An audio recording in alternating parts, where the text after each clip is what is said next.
Hey First Assembly, this is Pastor Wes. I want to welcome you to Wednesday's Word. So grab a comfortable seat, get your Bible, and let's get into it.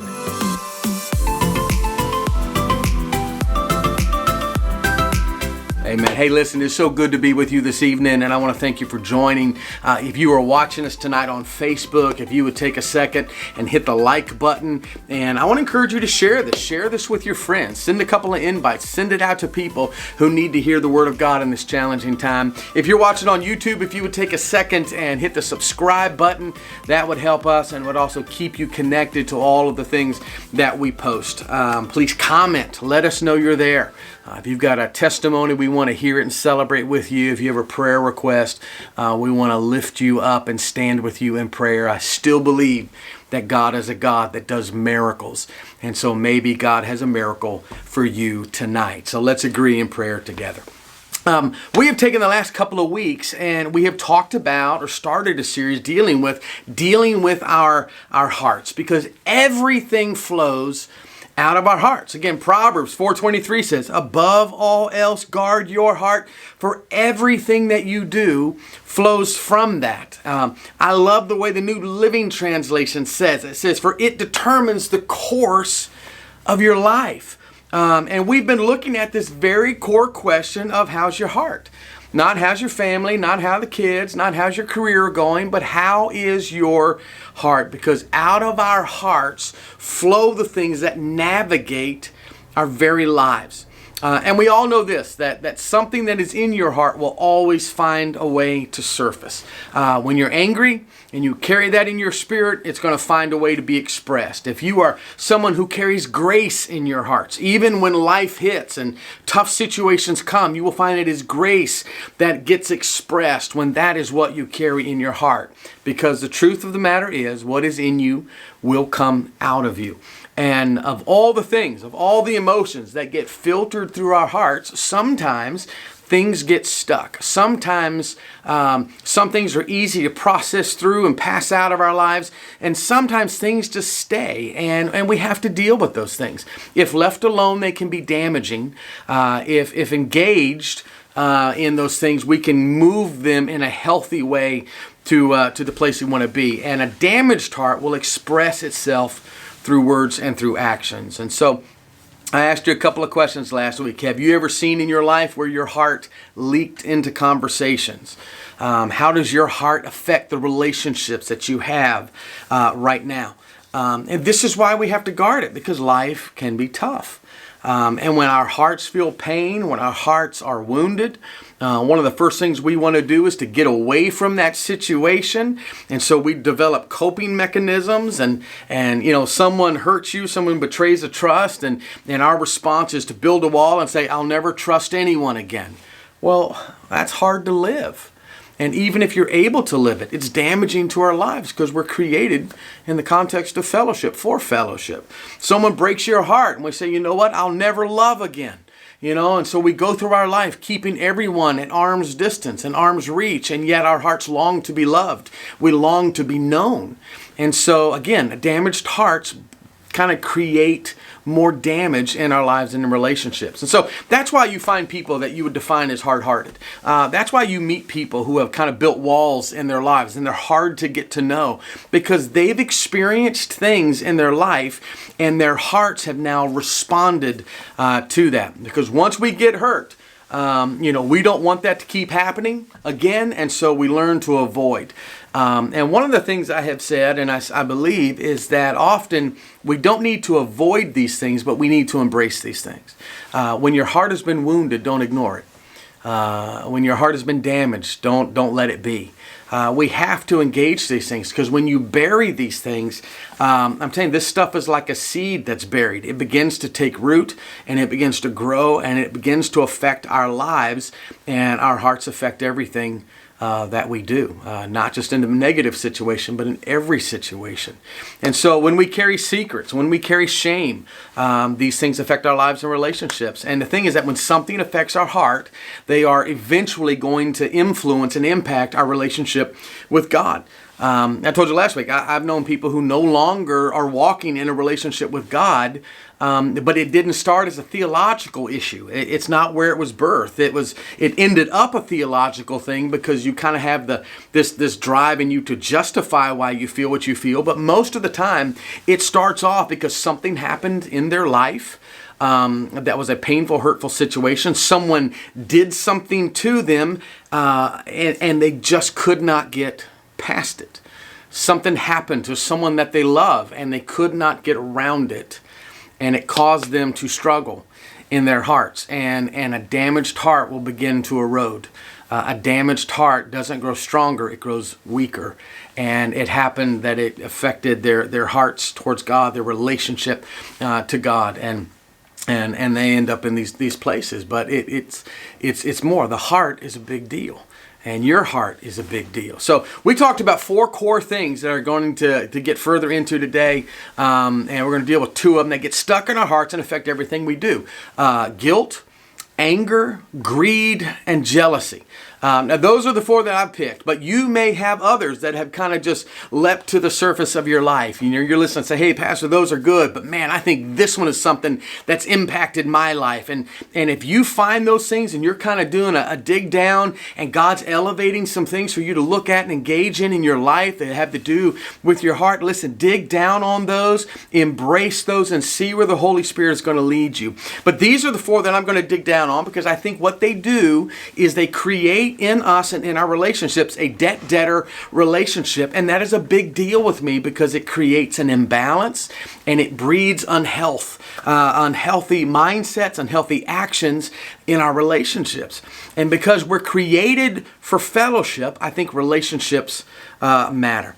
Addressing these things, dealing with them, bringing them to surface weakens them. Ignoring these things, leaving them buried and just continue to try to put them back in the box that they came out of will only strengthen them in time, and these things will affect your lives. And so let's start tonight with guilt. Guilt is a noun that has become a verb. And what I mean by that is there are nouns that because of their influence have become verbs. They've become action items in our lives. Like if you have Googled anything today, Google is as a word is a noun, and yet it's also known as an action.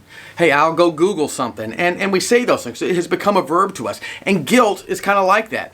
Guilt is a noun that describes an emotion, and yet we all have probably been guilted into doing something, or we have all probably guilted someone into doing something. And so for a word that Webster defines as a noun, it's caused a lot of actions and reactions throughout our lives. And it creates, again, debt-debtor, and we're going to see the power of debt. Guilt says, I owe you. When I have done something or said something and I feel like I've wronged you, I feel a sense of guilt. I feel like I have a debt that I owe you. See, when we feel guilty because we've done something we perceive to be wrong or failed to do something that was right, and in doing so, we have taken from someone. We have stolen from someone. And when I steal the right thing from you, I feel like I owe you. Let's take an example, a terrible example, but a husband or a wife just kind of reaches a breaking point and leaves a home, leaves children, and they go off with someone else. Now, every member of that family that is left has had something stolen from them.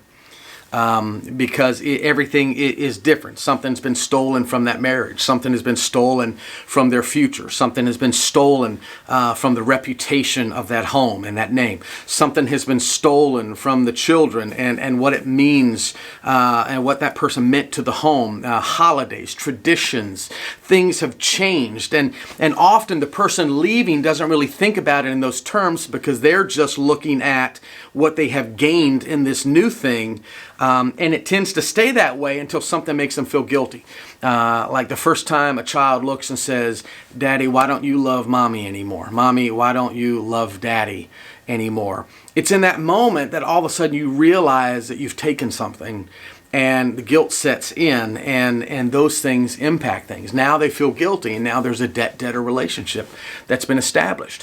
Whenever we wrong someone, we kind of feel that same dynamic. Have you ever done something to someone and feel poorly about it and say something like this? Well, I owe them an apology. That's exactly what I'm talking about, because there's a debt that we have created because of an action of our life. Guilt motivated and debt debtor relationships. And even if the only currency that you have is words, you still feel obligated to pay something. And so we say, I'm sorry, I apologize, I didn't mean to do that. We say something because we feel like there's a debt that we've got to make right. And the struggle with poor decisions, the struggle when you're trying to pay a debt is poor decision that led us to that. But often a poor decision does not lead you to a better decision. It leads you to other poor decisions. And you can find yourself caught in this snowball effect. A bad decision leads to another bad decision that led to another bad decision. And the whole time we're moving further away from health. We're moving further away from the right thing that God has called us to do. And we spend our lives trying to make up for what was taken or what was absent. I don't know if you've ever felt that. You know, you said you were going to be somewhere, do something with someone, you didn't. You go, oh, I'll make it up to them. That's where that spirit comes from. It's that same type thing. And I have seen where people will not handle people well. They'll be rude, they'll be mean, they'll be, abrupt, they'll be whatever, and they'll feel guilty about that. But rather than engage in it the right way, they do something nice. Hey, I was mean to you, but you know what? I'm going to buy you something, and I'll make it up to you. Those things. And again, that's debt debtor. That is a debt debtor relationship, and that is the power of guilt that says, I owe you. Have you ever noticed that you rarely run into a person that owes you money? That's the power of debt debtor. Proverbs 22:7 says this: the borrower is slave to the lender. And I think it's so amazing. Simply meaning this, that when you feel guilt, you'll always feel that sense of guilt, and it shapes the decisions of your life. It shapes what you do with your life, and it has an impact on not just your life, but your heart, and out of your heart flows everything. So understand tonight that the debt of guilt has to either be paid or forgiven. There's no other way. You can't outlast or outweigh it. It's got to be paid or it's got to be forgiven. Meaning this: you can't work it off. You can't make it up. You can't serve it off. You can't give it off. And I'm going to say this, and I need you to walk with me a little bit. You can't pray it off. Debts need to be paid or forgiven. Because if a debt could be prayed away, don't you think Jesus, his prayer in the Garden of Gethsemane would have been enough for the cross? The truth is, sin created a debt that had to be paid. And we could not pay that. So Jesus stepped in. He was our lamb. He was the one who took all of our sins upon himself, went to the cross, died.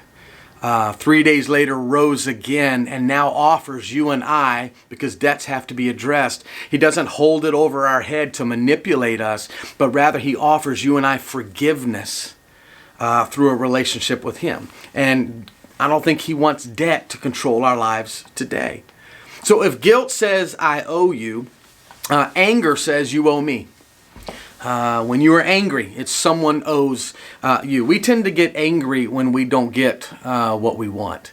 And I know that sounds like a very simplified statement, but I think there's a lot of truth to that. And sometimes what we think we deserve is wrapped up in what we want. So take a moment and think about the last time that you were angry. I mean, genuinely angry, not like a little frustrated, not like, man, I was trying to cook dinner and I burned the chicken, not silly little things, but I mean the last time that you were genuinely angry about something. And once you start peeling the onion, I think we all find at the core, it's because we didn't get what we wanted or what we thought we deserved in that situation, in that moment, from that person, and you feel like someone owes you.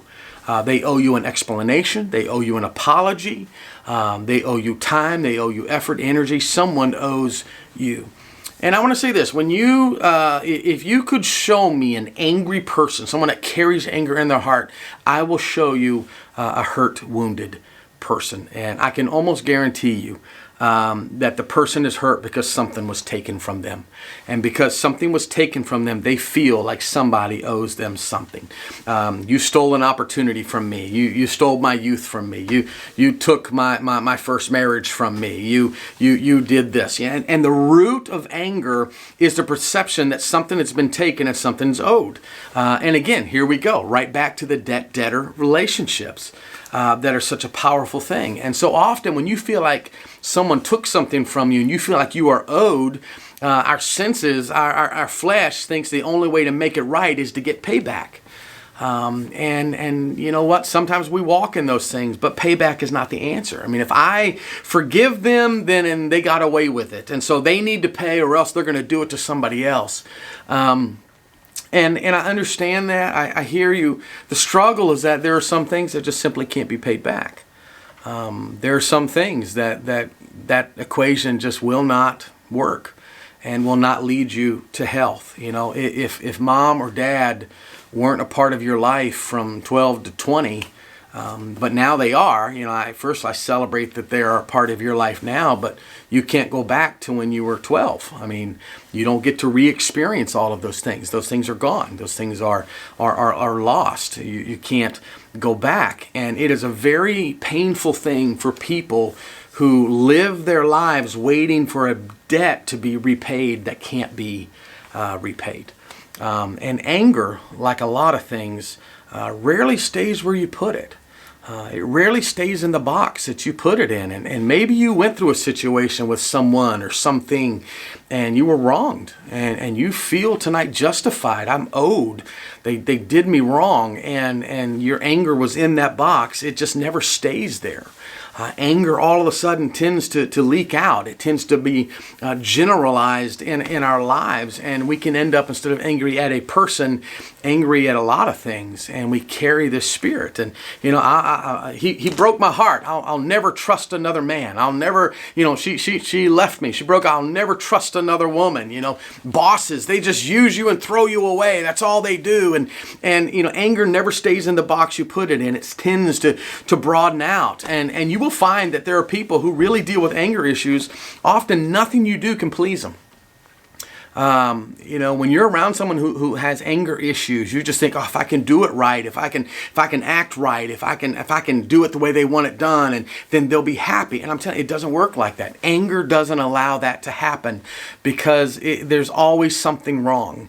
And it's amazing. Even if they have it their way, if it wasn't the way they wanted it, they're still angry. And even if they get it right, and all of a sudden the opportunity to remove the reason or excuse for being angry is there, often it's not taken because anger is deep-rooted. And so that's why we have to address these things. That's why we have to embrace these things and not ignore them or avoid them, but we have to get them, because anger is a sickness, and sick people act sick.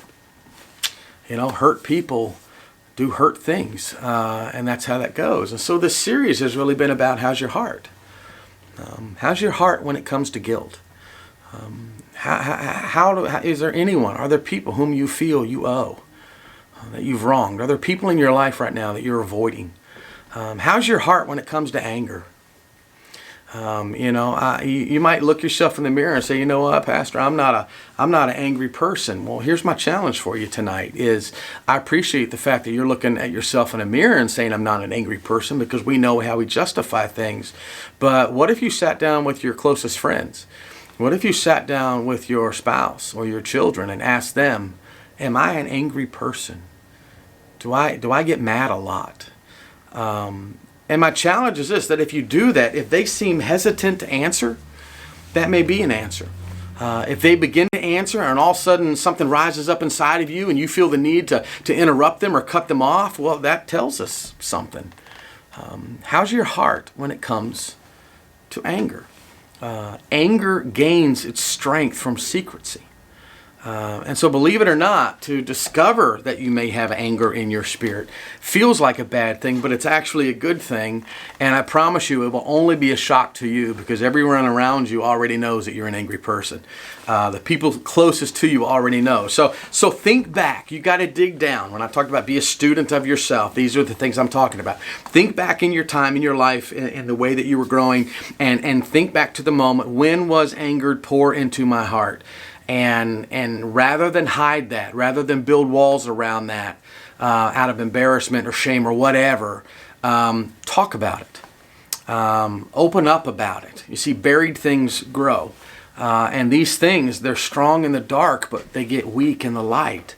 And when you bring them into the light, that's when you really get breakthrough. That's when you're really going to find healing about some things. And so, I can lose my reason or my excuse to be angry. When all of a sudden I take the power from it, I find healing. I'm able to move on and I move away from this debtor thing. And sometimes, though, and I may be talking to somebody who's watching tonight, sometimes we like our anger and we want to hold on to it. We tend to let it go. And so what we do is we have our story and we tell our story, and that is our justification for why we are the way we are. Yeah, I get angry. Yeah, I'm quick-tempered, and sometimes I say things I regret. But Pastor, if you knew what I went through, if you knew what I had to deal with, if you know the things that my life has come up against, you would understand why I am this way. I have a right to be this way. And so my question to you is simply this. Yeah, you have a right to be that way. When you've been heartbroken, when you've had people lie to you, when people didn't love you the way they should have loved you, when people owe you things or didn't handle you well, you have a right to feel angry. You do. But my question is this: do you really want to? Do you want to stay that way? How long are you going to allow a situation or a person whom clearly you don't like, may or may not even be in your life anymore, to control your heart? At what point do you want to be free? You see, the heart navigates, the heart affects the navigation of our lives. And so sometimes justifiable feelings are the very thing that give people and situations control over our lives and our hearts. And I want to say tonight, I think we choose. I think God gives us the power of choice. We choose whether our story is going to be what sets us free, because we bring it to the light and we engage in these things and we deal with the guilt of I owe or the anger of you owe me. We embrace these things, or our story becomes a justification why I am the way I am and why I act the way I act. So what if our stories became our testimonies? What if the thing that used to embarrass you and cause you pain now becomes the thing that is the contrast between my life before Christ and my life with Christ? We're different, and He makes the difference. And whatever has been buried can be brought to the surface, and He can change, He can heal, He can strengthen. So anger is not your ally. I know we think it is sometimes. It's not your ally. We may have learned how to leverage it to get things done, to control people, but it doesn't make you stronger. It doesn't make you more effective. Most people who have to deal with an angry person don't see it as a strength. They see it as a weakness. And so let's deal with stuff. So how's your heart? How's your heart? Tonight I'm going to wrap up with simply this. Guilt says I owe you. Anger says you owe me. Next week we're going to get into dealing with greed, and we're going to deal with jealousy. But I just want to close tonight by asking a couple of little things. One, how's your heart? Know that what is in us is going to come out of us. And so in terms of guilt, is there anyone in your life that you feel you owe? Can't avoid it. Can't run from it. Who do you feel like you owe? Anger. Who do you feel like owes you? And stop and step back and look through it with honest eyes, because these are the things that shape your heart, and what your heart does affects everything that you do. Debt is a powerful thing. But we serve a powerful God who doesn't ignore, but will bring healing to our lives. And so let's take that journey with Him. God will not abandon you. We will not abandon you. We are with you, First Assembly. I love you so much. I want to give you a couple things. One is simply to stay connected, man. Stay connected with us Wednesday nights on 7 o'clock and Sunday mornings from 9 to 10:15. There's online Sunday school. There's in-person Sunday school. And then at 10:30 for our service. I want to encourage you, don't just sit down and watch it yourselves, but send it out. Share it on Facebook. Share it on YouTube. Send it to family, friends, and let's all come together. You know, the challenge of this is that we're isolated, but the great opportunity about this is we can all be together online and for opportunities for those who are able to come. So stay connected. I want to stay faithful in your giving. Just thank you so much for your love and your faithfulness in your tithes and offerings. And our Thanksgiving offering was almost $6,000, and you guys just bless our hearts, and I thank you for that. Stay connected to each other. I told you on Sunday, and I want to be very clear. I know we live in a time of pandemic, issues, and we've got to be able to social distance, but please pick one or two families and stay connected to them. If you've got to meet on Zoom, meet on Zoom. If you've got to call, man, call. But pick some folks and let's stay connected, that in the midst of our separation, we can stay together. But it's got to be done intentionally. So I want to encourage you to do that. A couple of Christmas giving opportunities coming up. We've got the Christmas tree where we're going to be providing gift cards for needy families and various things that are coming up. So you can give to that. Women's Shelter, they're doing gift cards as well as the Bethany House is doing gift cards. And so if you want to be a part of our December outreaches, just please mark it on your envelopes, write Christmas giving, Christmas tree, Women's Shelter, Bethany House. We'll make sure the money gets where it needs to go. Let's be a part of loving people for this Christmas. I love you, First Assembly. I hope you're having a great week, and I look forward to seeing you on Sunday. God bless you.